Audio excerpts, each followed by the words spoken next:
Hello and welcome to another episode of Season 5 of the Social Entrepreneurship in Africa podcast, the podcast where we spotlight bold ideas, inspiring social entrepreneurs, and transformative solutions from across Uganda and beyond. I'm your host today, Dr. Joyce Tamale, the co-founder and CEO of Capital Solutions Limited. I am honored to be joined by an incredible force in education, youth empowerment, a very, very strong social entrepreneur who is going to be sharing with us today, Ms. Irene Mutumba. To give you a very brief, because she will be able to share about herself, Ms. Mutumba is a renowned social entrepreneur and the founder of the Private Education Development Network. She passionately believes that Uganda's future lies in the young population and that it's time to rethink how we educate them. By challenging the traditional education system, she's working to create learning spaces where youth are inspired to think and act like social entrepreneurs. So she's moving the agenda on social entrepreneurship. Today's episode is themed social entrepreneurship in schools, why it matters more than ever in formal and informal education systems in Uganda. Therefore, in this episode, we will be able to unveil the conversations about youth empowerment, and also she will share with us her vision for a future inclusive and opportunity-filled Africa. Ms. Irene Mutumba, we are delighted to have you on this show and a very warm welcome. Thank you very much, Dr. Joyce Tamale, for really inviting me. It was such a great honor. And when I saw the invite, I was very excited to be part of this conversation. I call it a conversation. I'm glad to be here, and rightly, as you have put it, about my profile, that is Irene Mutumba, but I could go further and add a bit on that brief about me. Irene Mutumba is my name again. I am a teacher by profession, so feel free to call me Teacher Irene. I really love that when people call me Teacher Irene. I am a teacher, but also a social and business entrepreneur. Being a teacher directly links me to young people. I love young people. I have a lot of passion for young people, and young people give me energy and hope for a better community, a better Uganda, because I believe that, if you catch them on early, you can actually instill the right skills, the right knowledge, the right attitudes, and then they can grow with those, as they go through either the formal or informal education system. I am also as a leading social entrepreneur. I call myself a catalyst of social change, but my focus and ideation lies within education and learning in all its forms. And been so privileged to be part of that value chain of education and learning, but linked into the social and business sectors in Uganda. Fantastic. I think you now hear how exciting this session is going to be, because if you have seen Irene before, that explains why she's so youthful, because her passion for the young people is deep. Thank you very much. Now moving into our conversation, it's Teacher Irene, as you have told us to call you. What inspired you to start a social enterprise, and what has the journey been like? Thank you. The journey for me has been quite long, starting from my childhood. Before I actually get into the social enterprise mode, because that came a little bit later on.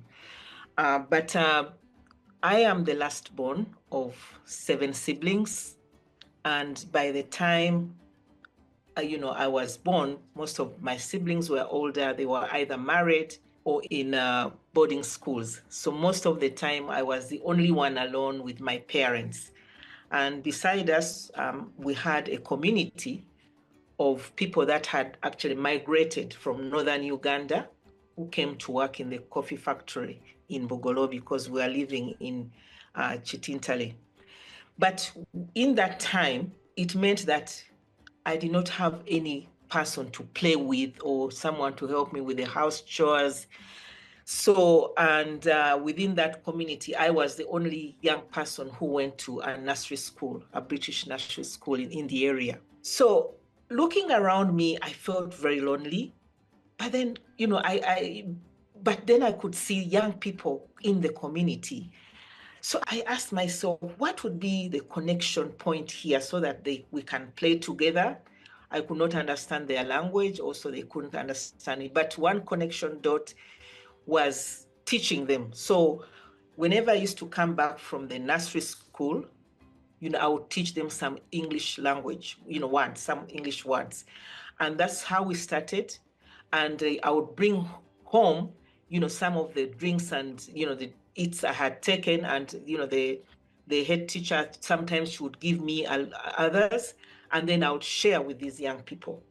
So what really inspired me from that time is, the excitement that I saw in these community children, excited to see me and excited to learn. And from that, we used to now to play together. They used to help me with the chores. For us, long time ago, you used to be the one to take out the coffee when it's raining, run around, bring, get it back inside. So I used to have that help from these young people. So from that time, I think I could call it empathy. Seeing young people who would have an opportunity, but they couldn't. And for me, being that support, that go in between to make sure that actually they actually also can benefit from learning, from playing, and from being part of a community. So from that young age, I said, I think I love to teach because of that spark that I saw in this community, young people. So from when I went to primary school, now I used now to take on roles to help now the young ones. When I went to boarding school, I used to ask for some, children who were new, and I would support them to get around. And within that, I continue to have these, leadership skills and training, informally at that level. And while I was at school, I also realized that actually the teaching profession is very interesting, because I thought teachers were the most clever people in this world because they used to answer all the questions. And they never had a full day of teaching. So I also loved that. And on holidays, they went home. So ideally, when I went to the university, I am one of those only, a few people who asked for Bachelor of Education, as their first choice, because I knew that this profession will give me a career, would give me a family, family life, and then it would still put me in school because I love the young people. So I taught, in one school, Makerere College School, for all the years until I was certified. I was a business education teacher and geography. Very interesting subjects because they all involve some kind of field work. And after that, I joined private sector and,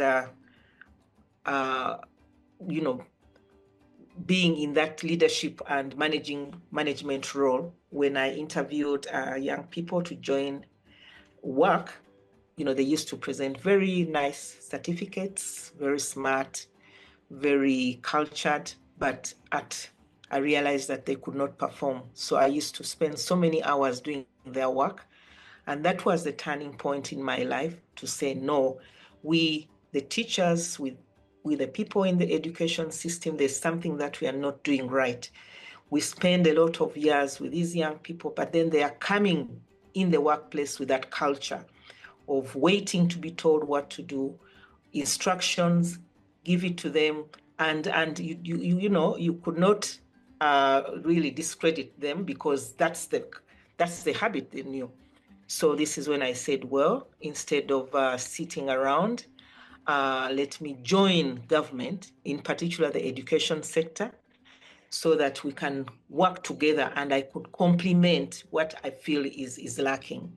And that's where my idea of PEDN started from, because from that I wanted a system, a culture of young people that were enterprising, that were productive in society, because we all gain from that. So that's the journey. I started off with an NGO over the years. We've been around for 20 years now. We celebrated 20 years last year. And we realized that, going forward, if we are going to be able to scale, to be sustainable, we needed now to add a business model to it, so that we are not waiting for grants or donations. So we added the social enterprise model to support, continuity, but also sustaining the programs and activities and all structures. So I could stop there for now. Wow, interesting, amazing journey, very ingrained in the story where you're coming from. So I hope our listeners can be able to pick up greatly from this. So going down into the social entrepreneurship conversation, Irene, can you also share with us the term social entrepreneurship? What does it mean to you? And also, why is it important to introduce this concept to young people, especially within school? Thank you very much, Dr. Joyce. I love that word, even before I could go into the detail, because, if I could separate it, for me, social, it means other people. If I could cut the word into two, social, for me, it is referring to other relationships, people, communities. And for me, that is where entrepreneurship thrives, when you are among other people. So social entrepreneurship for me, of course, I keep changing when I'm explaining it. But social entrepreneurship is that process of individuals or groups of people or organizations identifying issues within their communities. Could be challenges, could be problems, but I could also say there could be opportunities. Integrating business components to make sure that there is engagement of our stakeholders, resources can be acquired so that there's continuity. So I saw it as a good term to show that actually within a community there could be enterprises, there could be business enterprises. So that interconnection, and I believe that social entrepreneurship is, for me, the new opportunity, the in-between government and private sector. So we find, this whole new area that comes to us as an opportunity within all stakeholders. So really, for me, social entrepreneurship is that process of really getting down and looking at what is not working, where the gaps are, and making sure that you align those into the business mode. So basically, that's what it is to me, the interpersonal connections, the community engagement, with all the other things around that, looking at the culture, the tribal, the religion, and making sure that all these are weaved into activities that can actually transform communities. Good description. Thank you so much, Irene, about that. So I would like also to appreciate how this is going to play in the education sector. How can it be integrated in the current curriculum? And also, why is it important to introduce it to the young people while in school? Thank you very much.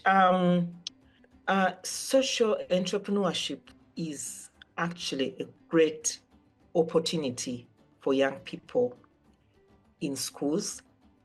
First and foremost, if I talk about, the rote kind of curriculum, where we are coming from, one of the things that also I saw as a gap is that the rote learning, which meant that, we had more young people spending a lot of time, reading, cramming the knowledge, and there was little to it. So if I go back a bit, in PEDN, we always say start early so that you can succeed young. So young people, while they're at school, this is the greatest opportunity to impart these practical skills. Social entrepreneurship, in a way, helps the curriculum in terms of embedding the real life, the practical elements, so that the knowledge becomes practical, relevant, and young people are actually in charge. For me, social entrepreneurship is such an interesting activity because it starts from the person. It's internal. It is internal.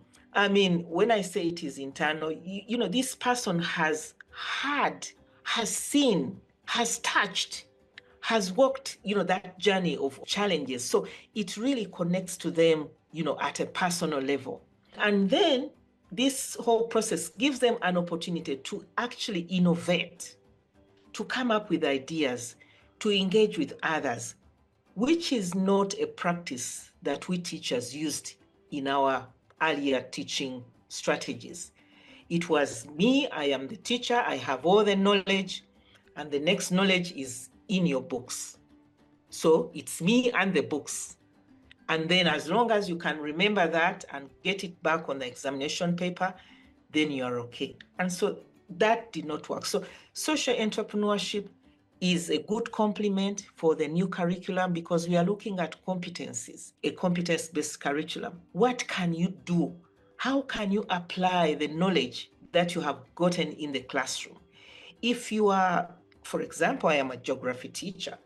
So if you are taking on a geography, you know, subject, yes, it's real, it's good, but then how can that geography help you outside the classroom?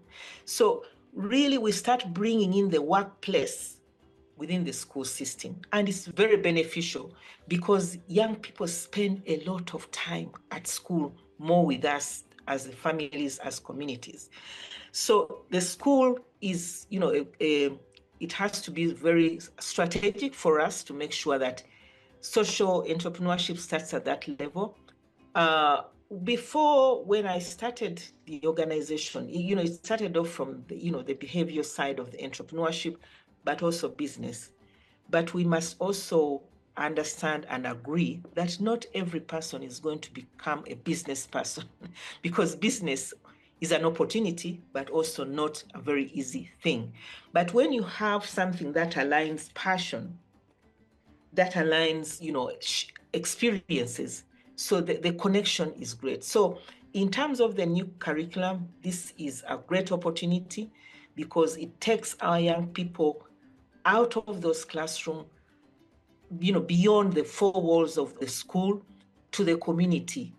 And when I say community, it starts off with their families, you know, with the, you know, with the extended families, with the community where they live, and you know, the outer, you know, regions. But of course, finally, the other issue is that now the issues in our country have changed. We have more social issues, and it's like a myriad of issues coming every day because of this. Maybe I could say because it's a global village, you know, we start looking at things across the borders, things within the communities that were never part of our culture, our norms, you know, our communities. So every day there are so many issues that are coming through as challenges. So there is no private sector in this world who can actually be coming up with solutions. So social entrepreneurship just opens, you know, the young people to actually see what's happening around them, to see what's happening within the school. So I believe that really starting, you know, social entrepreneurship at that level, first of all, it complements the curriculum because they are practical things that are supposed to be done. It is not only knowing what it is, but you must come up with a project, an activity, an enterprise, which is great. And so young people can actually start off with those simple solutions as maybe their first point of, you know, connection in terms of experience, in terms of the job. And there's so many young people that have gone through that process, they do not struggle because even when you go for your first interview and where did you get your experience? Oh, I started a social enterprise at school level. Oh, I was part of this club. So it really complements what is happening within the classroom, but most importantly, also outside the classroom. Wow, I hear the intrinsic affirmation that you have said social entrepreneurship is within. It is built within you, and then you explore it with the world around you. So that I confirm. And from your submission, Irene, you've confirmed that social entrepreneurship is actually the right business model that will change Africa and the world. So having said that, we know that Africa has vibrant entrepreneurs, especially young people. What tips would you give them to be able to run or build or start sustainable businesses? One of the things that that collective, action, because you might have the idea, but there's so many things that are needed to start and sustain a social enterprise. So really, that sometimes we call them this 21st century skills, like collaboration. The original teaching we had was, get it right, be alone, get it right in a corner, and then when you pass, you're the best. But one of the things that I need to emphasize to young people is that everyone matters. Everyone matters at different levels on the value chain. So having your idea and getting a good team of people, and of course that is sometimes leadership, who believe in your idea, and then you can work with them and making sure that when I say everyone matters, it means that even the old person in your community, your grandma, your uncle, your parents, people that are not educated, are all key stakeholders. So the issue here is to change that mindset of thinking that it is only the schooled, the only people who have been in school that can provide solution. Everyone matters, within social entrepreneurship. So, and when you do that, how can you inspire the community to actually engage? Or over the years, I have seen young people who have been part of this social entrepreneurship process. They have, been schooled up to university, but have failed to get jobs. They've gone back in their communities as now the managers, the team leaders, and worked with the community to help them come up with enterprises. You can see most of these could be in agriculture. We have seen people in coffee, in tea, in environment, in several other sectors, in actually, microfinance.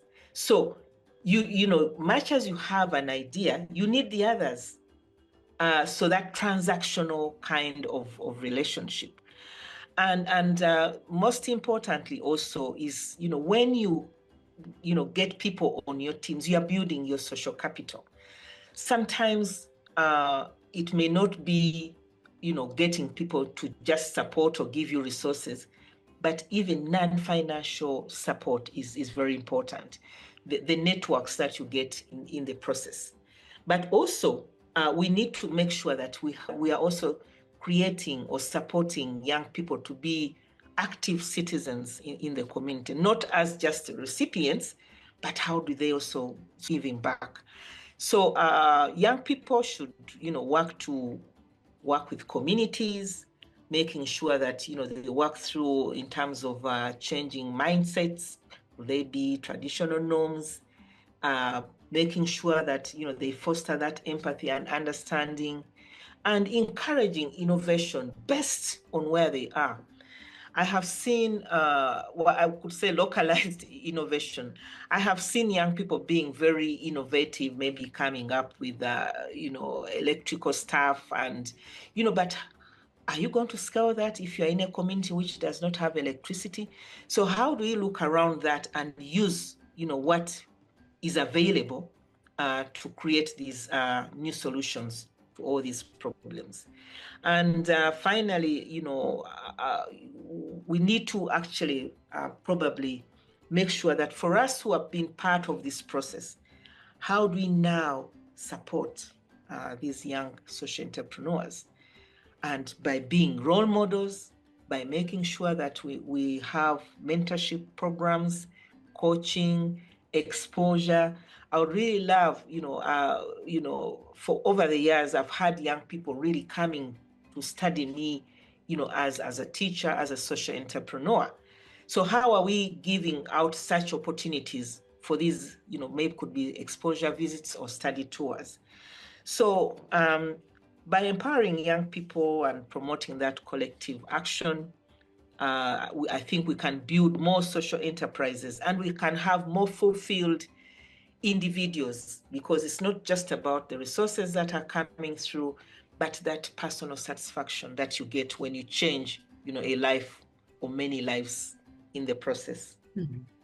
Wow, amazing. So having listened to that, and I totally agree with that submission, supporting young people, those of us who have got some experience, who are able to mentor others, is going to grow. And from what I hear, social entrepreneurship is providing a solution on unemployment and self-empowerment for the young people as well. So having heard that, in your experience, what are the challenges faced by the social enterprises, and how can they overcome such challenges? Thank you for that question. Actually, being a social entrepreneur with a social enterprise, I think I can relate to my experience in that process. First and foremost, access to funding. We often face, because when you have identified something in the community, you must in the beginning, definitely you are targeting people that are marginalized, or people that have got less resources. Like for me, who is in schools, you can already see that you cannot solicit resources if you're working in schools. These are young people, they have issues. The schools have also have limited funding. So one of the things that we face as social entrepreneurs or our social enterprises is resources. And when I say resources, it's not just about the financial resources, but also non-formal resources. It could be issues around people. It's very, very difficult to rally people around an idea. For most of us who have been in this space for quite some time, people even think you're crazy. You're trying to do something which looks impossible. So even getting people to align their visions with yours, it is a big problem. So it means that then you are facing many challenges in terms of, getting people to work for you, in terms of getting things to be done, because sometimes you are changing mindsets. You need to train before you even get to any activity. So funding is a big issue for us. I've been to the bank several times, and they don't really understand how a social enterprise can actually make money. And it also for some of us who are so much in love with that concept, I mean, the business side of things that does not come automatically. So you're even not able to kind of, have the numbers well, because you're so excited and you're running. So, access to resources, sometimes, you don't have, the normal collateral that is tangible, or any tangible asset. So you're busy talking about, so passionate about this idea, but then there are things that go with that.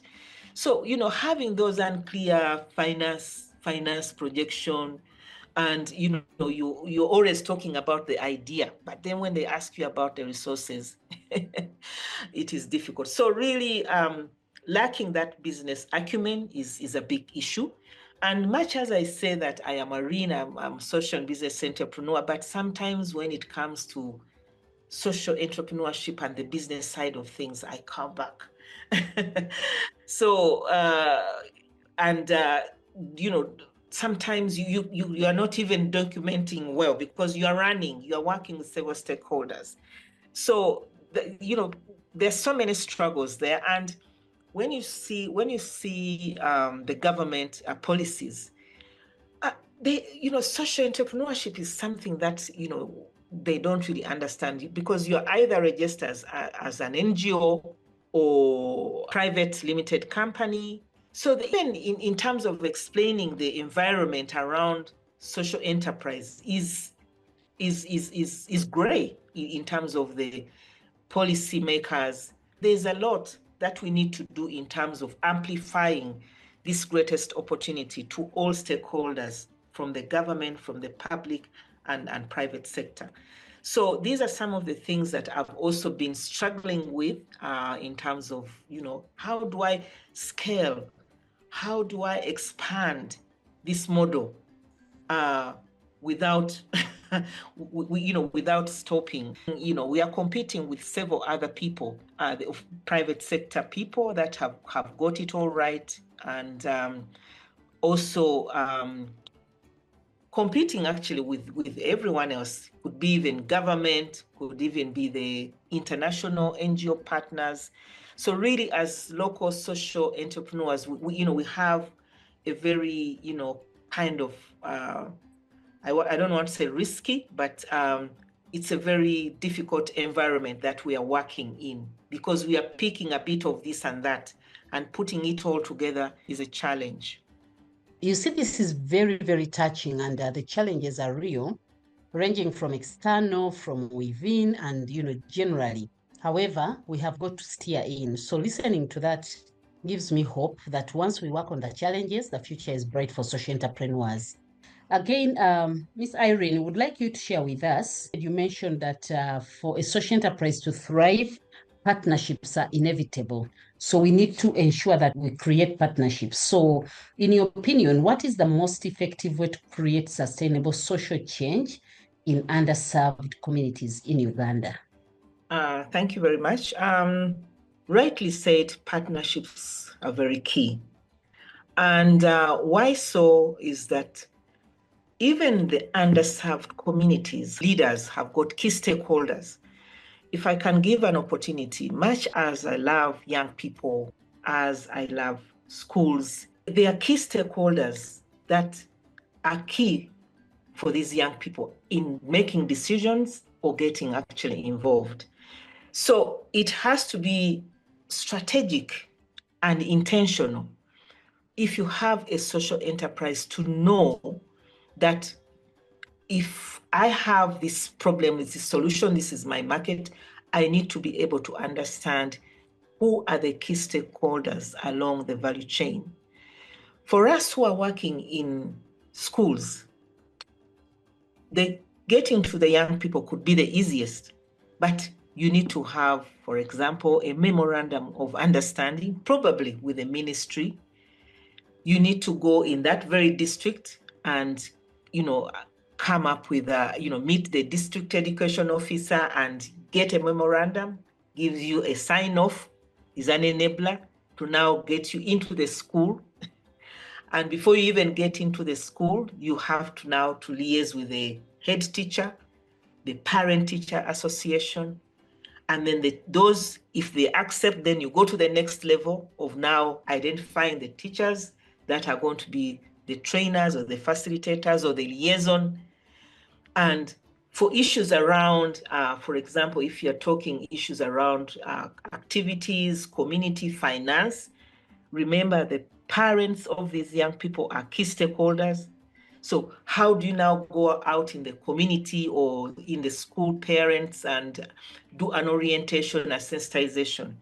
So in order for a social enterprise to thrive, you have to be strategic, intentional, and know that you can walk so far, but you not reach far without these partnerships. So I believe it's a long walk, but when you walk it, I think you're more sustainable, and you can have more stakeholders buying in into your enterprise or your idea, but also they can run with it, in their communities, so that you work on scaling and eventually impact. So it is very, very important, as I conclude this part, to know that you cannot do it alone. You need all stakeholders. Some of them could be passive, some of them could be just enablers, Some of them would be engaged. You can engage them. For example, for some of us who are working in schools, we are saying parents, actually, you can be mentors, you can be guest speakers, you can provide the small mentorship. So everyone in the process is actually very key. And this is when we say everyone can actually be a change maker, and change making is not a lone activity, it is with others. You need to be able to collaborate, you need to have the teamwork, you need to bring everyone on board, you need the leadership skills, you need the networks for both financial and non-financial support. Especially if you are working with vulnerable communities. They are very important, but you need other stakeholders to work with you in that journey. Agreed. Because social entrepreneurship can be a lonely journey. However, for you to succeed, you need to move with the collaborations and partnerships, plus the community. So having said that, in Uganda, we were able to come up with a network for social entrepreneurs, the Social Entrepreneurship Forum, which continues to bring together us who are like-minded people. It's still a younger journey, but we hope we will be there. So what tips can you give that can help us to grow this movement where you belong as well as a member of the Social Entrepreneurship Forum for these change makers in Uganda? How can we continuously grow it, scale it, reach more numbers, and ensure that we are a strong movement that can actually pull off an act for the social enterprise space? Thank you very much. Yes, I'm really very happy and excited to be part of this forum. And I really want to thank you so much for coming up with this initiative, because we can rally, we can engage within this, as social entrepreneurs. One of the things that I would recommend is that you have made the first step as having the members on board. So you need now to have a bigger strategy in increasing your membership and reach through the partnerships straight from the government, because government, I don't want to say, but it's a necessary, I don't want to say the E word, but it's very, very important to have on board. Because unless you can show your impact in one way or the other at country level, at global level, you are just moving baby steps. So I am saying that you have done the first part, and now you need to expand your reach through both local, associations or organizations, but global. I'm happy to see that, SAFE is part of ACOSE, such a big forum, very, very important. Next, I would suggest that you need to have more training or capacity building programs, mainly to be able to show the members so that they can actually understand this whole concept and be the advocates for change. So how are you going to help us come up with that elevator speech that shows that this social entrepreneurship is the new opportunity which has got lasting impact? So you already have the teams who can actually be now the advocates of change wherever they are. They can be mentors. So how do you pass on to the people that are already within the network, especially if you can also do it sector by sector, because each sector, is different and has its own, own issues and has its entry points. Because within that, then we can come up with consortiums.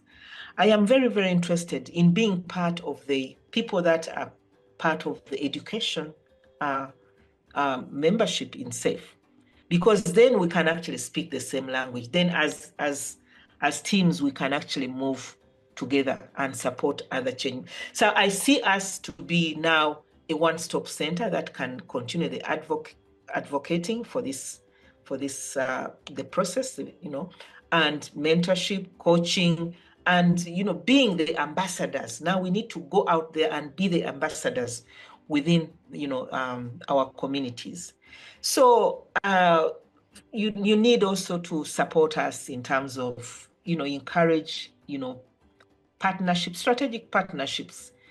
As a voice, we can still go as a voice through you and continue to advocate for this policy change.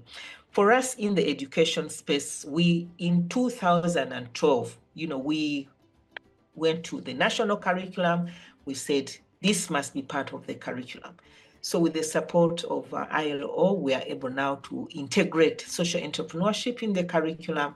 And we also developed examination papers that are more practical and competence-based. So how do we continue this advocacy? Through evidence-based research.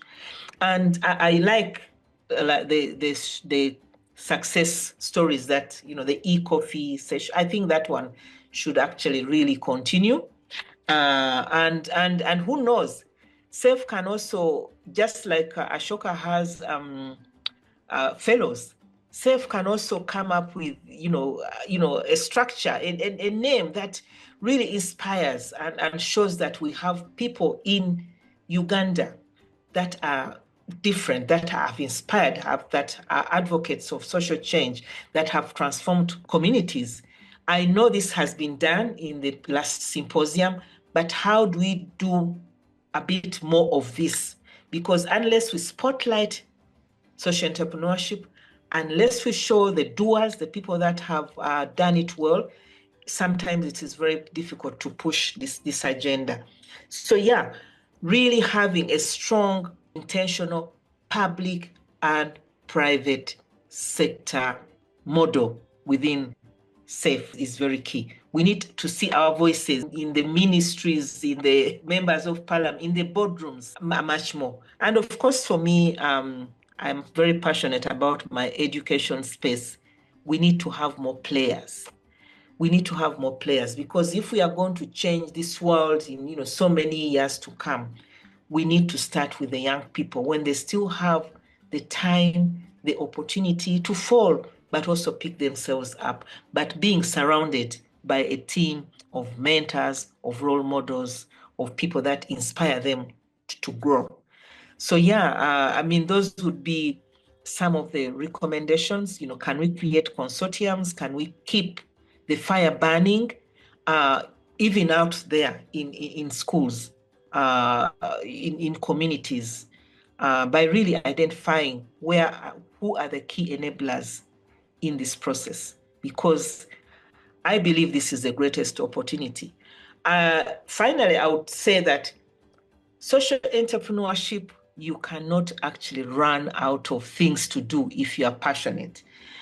Personally, I call myself a serial social entrepreneur.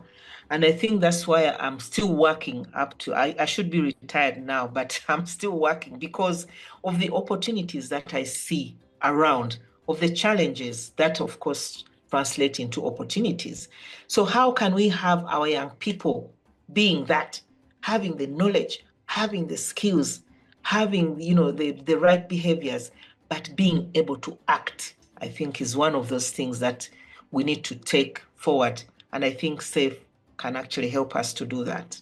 Wow, this is an amazing submission, really. You have touched an all-round, submission around how SAFE can scale, how we can deepen our collaboration, the PPP approach, bringing in the public sector, the private sector, and the NGO. So NGOs also, this is a time for them to start rethinking their model of delivery to embrace social entrepreneurship.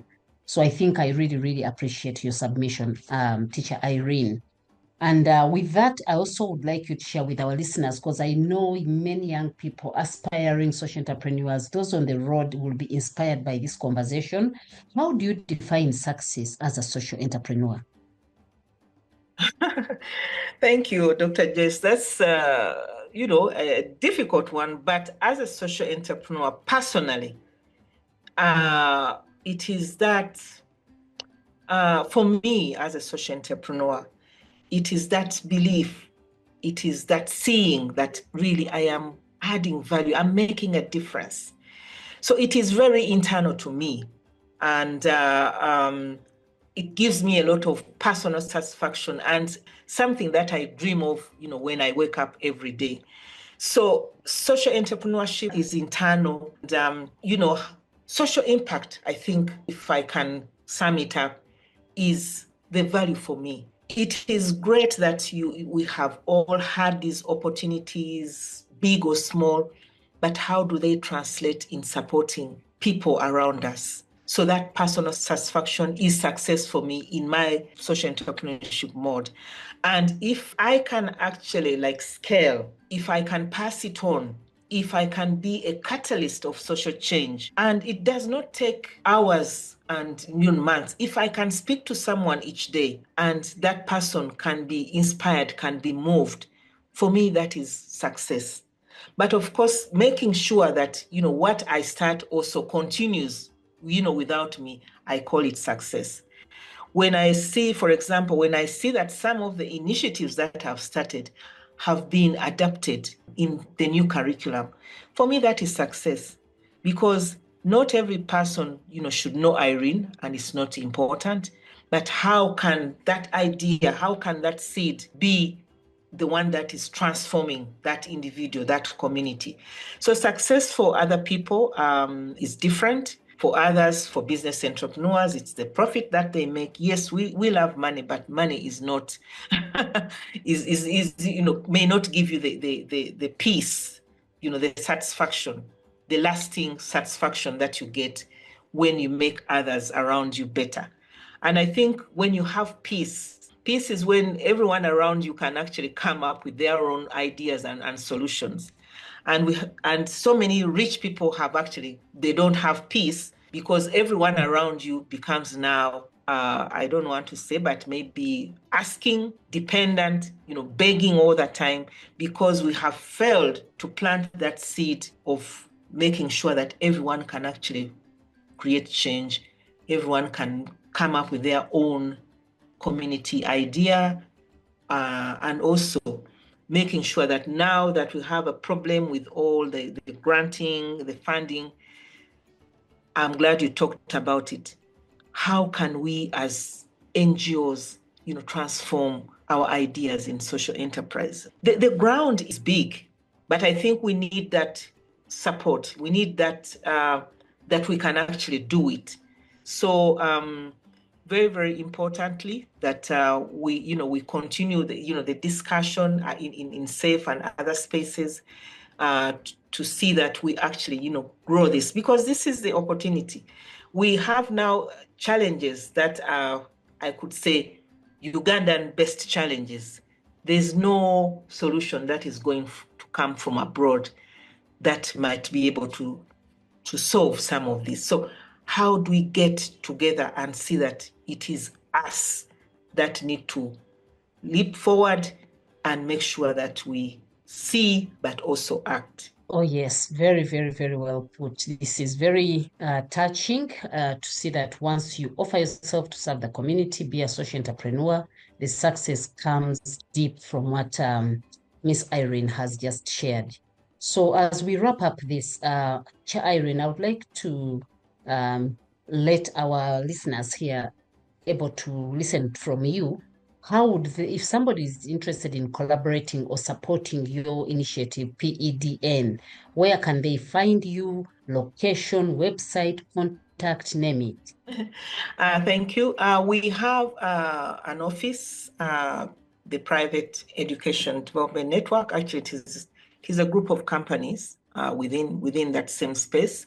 We are located along Tinda Nakawa Road, just a bit opposite Capital Shoppers of Nakawa, Tinda Road, plot 71. Our website is www.pedn.org. Our email is pedn@pedn.org. And, we are also on social media. You can look us up on X, on Facebook, on YouTube. We are also getting into that space, very importantly. And yeah, would love to see any strategic collaborations that we can do together. We have now also moved into spreading our work through the digital solutions. We are working more with schools in terms of ICT and digital because it's not easy to get around the country. So we would like to see more partners, in those particular spaces. And for us, we believe that we don't have to do it all, but if we work with others, then we can all achieve, we can all scale, we can all have the impact together. So it would be nice if we get the collaboration. We are also based in Akapeka. We have a gardens and retreat center. We have people coming maybe over the weekend. We have now also interfaced with wellness. So we do serenity trails, walking within the community.